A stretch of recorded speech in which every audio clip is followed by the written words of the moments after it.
नमस्कार, मैं हूं नीलू। तो अमेरिका की धमकी के बाद एक एक देश अब ईरान के साथ खड़े होते दिखाई दे रहे हैं। और देखिए, रूस तो पहले से उसके साथ खड़ा है, लेकिन इस बार खबर ये आई है कि रूस अपनी सैटेलाइट ईरान को मुहैया करा रहा है। और ये इसलिए और ज़्यादा इम्पॉर्टेंट हो जाता है क्योंकि जब भी किसी के देश पर हमला होता है तो कहा यह जाता है कि ये सैटेलाइट जो हैं वो बहुत मददगार होते हैं। सैटेलाइट किस तरह से मददगार होंगे, किस तरह से ये ईरान की मदद करेंगे, बातचीत करने के लिए मयंक मेरे साथ जुड़ गए हैं। मयंक, जिस सैटेलाइट की हम बात कर रहे हैं कि अब रूस जो है वो ईरान को सैटेलाइट मुहैया करा रहा है। कल हमने देखा था किम जोंग की बात आई थी कि वो ड्रोन दे रहे हैं। अब सैटेलाइट, किस तरह से ये सैटेलाइट ईरान की मदद करेगा और किस तरह से ये निर्णायक साबित होगा? देखिए, अभी जैसी कि खबर आई कि डिएगो गार्सिया में अमेरिका ने अपने B2 बॉम्बर्स भेज दिए हैं। 7 B2 बॉम्बर्स हैं। अब ये देखिए, ये स्टेल्थ टेक्नोलॉजी है। B2 बॉम्बर्स की एक खास बात हम आपको बताएं कि इसको कोई भी रडार कैच नहीं कर सकता, क्योंकि ये जो B2 बॉम्बर्स होते हैं ये जिस मटेरियल से बनते हैं वो एंटी रडार मटेरियल होता है, मतलब उसको रडार कैच नहीं कर सकते। लेकिन एक बड़ी बात है गौर करने वाली, बहुत सारे एक्सपर्ट्स का कहना ऐसा है कि जो सैटेलाइट होता है वो B2 बॉम्बर्स के मूवमेंट को पता कर लेता है।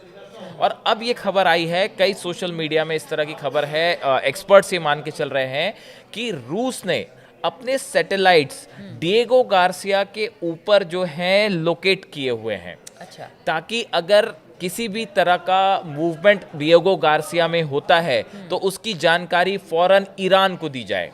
देखिए, राडार तो अमेरिका के B2 बॉम्बर्स नहीं पकड़ सकते, लेकिन रूस के जो सैटेलाइट्स हैं, ऐसा माना जा रहा है कि वो उनका प्लेसमेंट रूस ने ऐसे करा है ताकि ईरान की मदद हो सके। देखिए, करीब 4800 किलोमीटर की दूरी है डिएगो गार्सिया से ईरान की।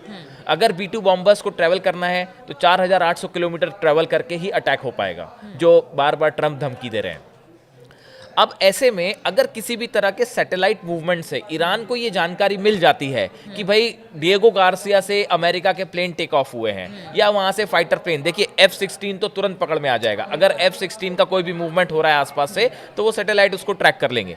सवाल है B2 बॉम्बर्स का, जो कि स्टेल्थ टेक्नोलॉजी होती है। तो अब देखिए, अगर रूस के सैटेलाइट को किसी तरह का मूवमेंट पता चलता है और वो ईरान को इंफॉर्मेशन दे दी जाती है कि भाई वहां पे मूवमेंट है, हो सकता है कि प्लेन्स ने टेक ऑफ किया है और आप पे अटैक हो सकता है, तो ऐसे में ईरान का जो डिफेंस सिस्टम है वो पहले से एक्टिवेट होगा, या ईरान इस बात के लिए तैयार होगा कि अगले चंद मिनटों में हमारे ऊपर अटैक हो सकता है। ऐसे में ईरान दो तरह से काम कर सकता है, या तो वो उसे डिफेंस करने की कोशिश करेगा और साथ ही अटैक भी कर सकता है। ईरान की तरफ से भी ये कहा गया है, जब ट्रंप की जो धमकी आई कि हम ईरान पे बम गिरा देंगे और बहुत सारे बम गिरा देंगे, उसके बाद ईरान की तरफ से भी ये धमकी आई है कि भाई हमारी बैलिस्टिक मिसाइल्स जो हैं वो डिएगो गार्सिया तक भी जा सकती हैं।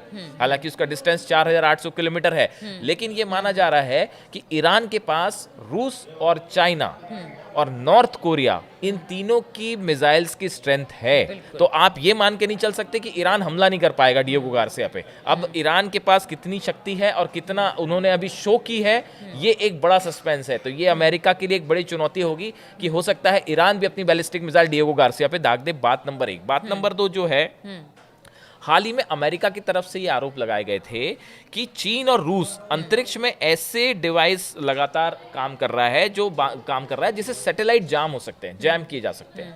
तो देखिए, चीन और रूस जो है अंतरिक्ष में बड़ी तेजी से जो है आगे बढ़ रहा है, और ये चिंता अमेरिका को सताई जा रही है। बल्कि अमेरिका की तरफ से ये कहा गया है कि चीन अपने सैटेलाइट्स के जरिए डॉग फाइटिंग की ट्रेनिंग ले रहा है, जिसके उद्देश्य खतरनाक हो सकते हैं। अब डॉग फाइटिंग क्या है कि अभी हाल ही में एक ऐसा वीडियो सामने आया था, अमेरिका की तरफ से बताया गया कि चीन के 4-5 सैटेलाइट एक दूसरे को फॉलो कर रहे थे। तो ये इसे डॉग फाइटिंग कहते हैं कि आप स्पेस में जब किसी दूसरे देश के सैटेलाइट को जैम कर दो।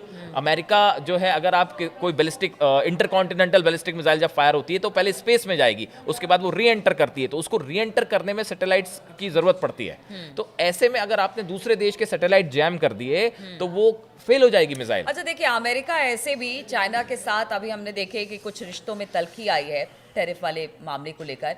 और रूस से भी ये सुना है कि बहुत कल परसों में थोड़ी सी तल्खी रूस के साथ और पुतिन के देखिए साथ देखिए ये जो आप बात कह रहे हैं इस पे हम अलग से चर्चा करेंगे कि ये जो दोस्ती ट्रंप की दिखाने की, ट्रंप ने जो पुतिन से दोस्ती दिखाने की कोशिश की, क्या वो ये उद्देश्य था कि ईरान को अलग थलग करने के लिए रूस इंटरफेयर ना करे ईरान पे हमले को लेकर। अगर अमेरिका हमला करता है तो कहीं रूस के लिए रूस मदद को ना आ जाए, इसलिए तो कहीं अमेरिका ये नहीं चाह रहा था कि पुतिन के साथ पहले आप दोस्ती दिखा दे ताकि उनको न्यूट्रलाइज किया जाए। और तो अब क्या है कि देखिए अब जो स्थिति है उसमें बहुत सारी चीजें ऐसी हैं जो अब सामने आ रही हैं। एक तरफ ट्रंप का पुतिन को धमकी देना, उसके बाद जो है ईरान पर एकदम ऐसा लग रहा है कि कभी भी युद्ध छिड़ सकता है। इन हालात में रूस का किसी भी तरह का सैटेलाइट मदद ईरान के लिए बहुत बड़ी मदद साबित हो सकती है। देखिए रूस ने सोयूज रॉकेट से ईरान के 2 उपग्रहों को भी प्रक्षेपित किया था, और ये जो बता रहा है ये पिछले 2024 की बात है ये। तो देखिए ये रूस और ईरान के बीच स्पेस प्रोग्राम तो काफी समय से चल रहा है, और अब ऐसे में ये खबर है कि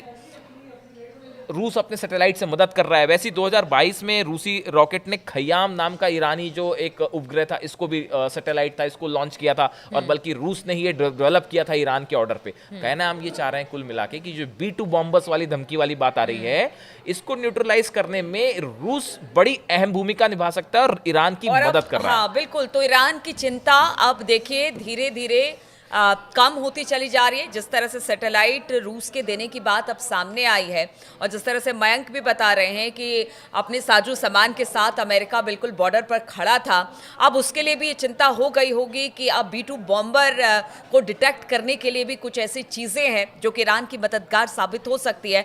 अब इस युद्ध में देखिए एक एक कर जो देश हैं वो बढ़ते चले जा रहे हैं, और कहाँ तक ये युद्ध आगे बढ़ता है, किस तरह से बढ़ता है, युद्ध होता भी है या नहीं होता है, इस पर लगातार हमारी नजर बनी रहेगी।